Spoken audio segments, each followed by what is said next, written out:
Hi, welcome to CNN Student News. My name is Carl Azuz. First up today, more talks but no negotiations.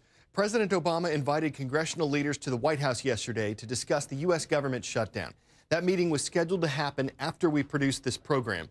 The shutdown has to do with government spending, but the Affordable Care Act, also known as Obamacare, is also part of what's going on here.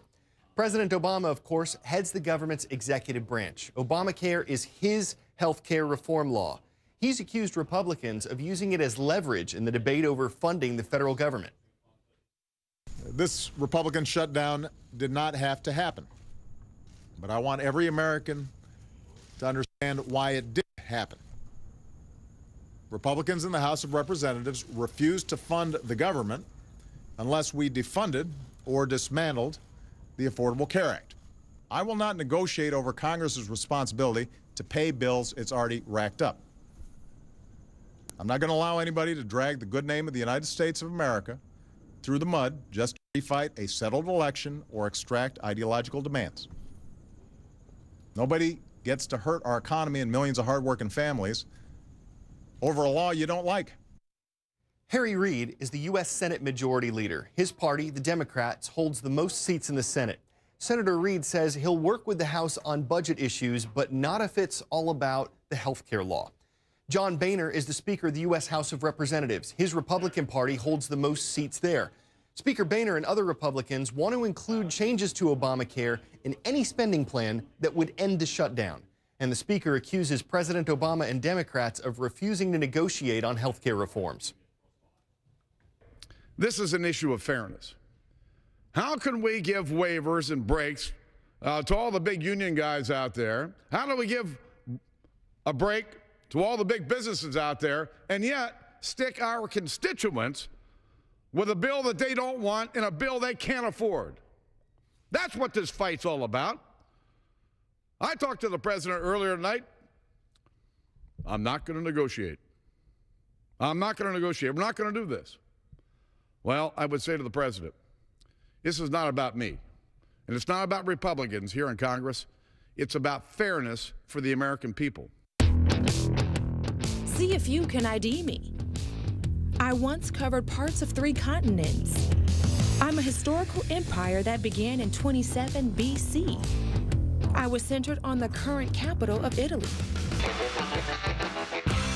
I'm the Roman Empire, and I stretched from Britain to the Black Sea and down to northern Africa.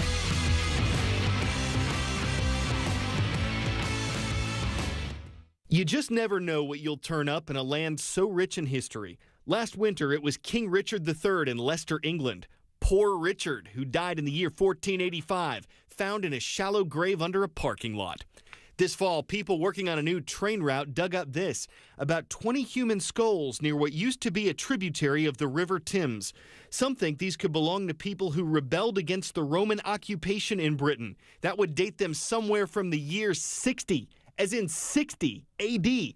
Or they might have just washed downriver from a Roman burial ground. Either way, they're old. And even though they were found under a 16th century cemetery, they're believed to predate that by 1,500 years. How often does that happen? It's actually very often in Britain. During this train project alone, workers have uncovered mammoth bones and the remains of victims from the Black Plague. Just imagine, one minute you're working on a train line, the next you're stumbling across one of thousands of archaeological items from a nation's rich and often violent past. Yesterday, we talked about conservationist Philippe Cousteau and his Earth Echo expedition following the water that flows into the Chesapeake Bay. One of his goals was to raise awareness about protecting natural resources. He didn't make the journey alone. Cousteau worked with students who hoped to make a difference in helping part of that ecosystem. I'm Philippe Cousteau for CNN Student News, and we're here as part of Earth Echo expeditions into the Dead Zone. Grace and all of these students have participated in a project this summer to restore this stream, and the word of the day is conservation. Grace, tell me a little bit about what you did here to improve the health of this stream. We created a log deflector, and it helps introduce more oxygen back into the water.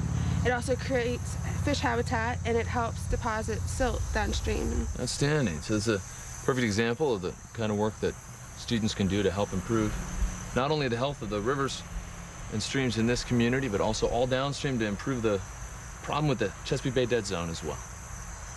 Teachers, there's more on this, and you're going to love it. If you go to the resources box at cnnstudentnews.com, you're going to find a link to the Earth Echo site. It has more on Philippe Cousteau's work, including educational materials.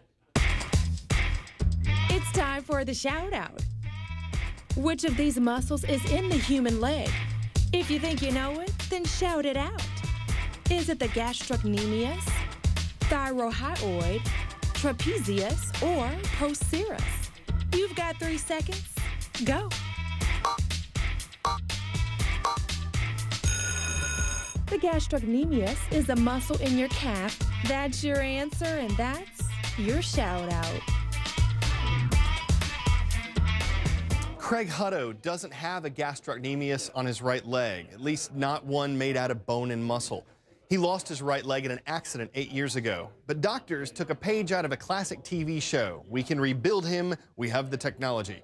Now, Craig is kind of a test pilot for a bionic leg, one that's designed to act like muscle instead of like metal.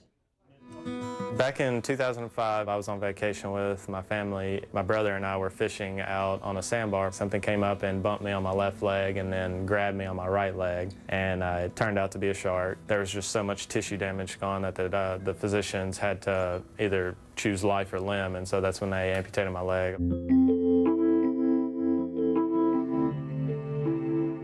You know, the typical prosthesis for an above-knee amputee, you can't go up slopes, you can't go upstairs in a biomechanically healthy way.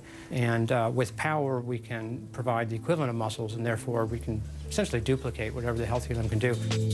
I never thought it was going to be possible for me to walk upstairs. Surprisingly enough, once we started it, it's remarkable how easy it is for me. The project we're working on here is a robotic leg for above-knee amputees. We're, in fact, the only group in the world that has a fully robotic leg prosthesis with a powered knee and a powered ankle. It has its own power, can move by itself, but is not connected to the user in any kind of explicit way. Instead, it has a lot of sensors on it, and it understands how the user's interacting with it. The leg has 2 fully powered joints, so it has a motor at the knee joint and a motor at the ankle joint. So effectively, the motors are the equivalent of the muscles. The sensors are the equivalent of the same sensing that we have in the healthy limb. If you look at conventional prostheses, they essentially lack muscles, so you have to sling them around to move them around. This is a leg that effectively has the equivalent of muscles. And so what we found is that people use less energy when they walk with it. People walk generally faster, and they can do things like go upstairs and downstairs and upslopes and downslopes and run, which are things that generally you can't do with conventional prostheses. We look forward to having it improve people's quality of life, minimizing their disability and enabling them to do things that maybe would be difficult for them to do before, or maybe things that they just couldn't do before.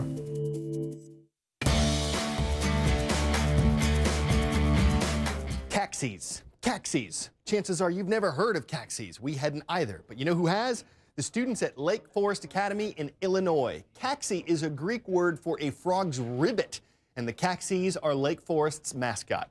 From frogs to felines, we're talking about the Wildcats from Summit View West out in Culver City, California.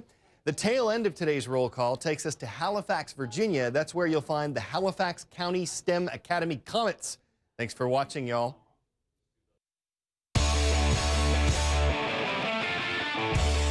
Some people just insist on making a grand entrance. Here comes the bride, all dressed in white, taking her sweet time as she rides down a zip line. Instead of walking down the aisle, this couple decided to take the high road. They were scouting wedding locations, and when they saw a zip line at this resort, that sealed the deal. You could say they got hung up on the idea, because as you're about to see, they literally got hung up on the idea. That's when this wedding turned into a workout. It wasn't a very veiled attempt to stand out. If you pick your wedding site based on a zip line, it's like you're grooming the venue. If you'll excuse us using a cliched line, it gives new meaning to taking the plunge together. But he liked it, so he put a ring on it and a safety harness. If you're already on Facebook, we hope you'll zip over to facebook.com/CNN Student News. Like our page, and we'll keep an eye out there for your roll call requests. That's our vow. Have a great rest of the day.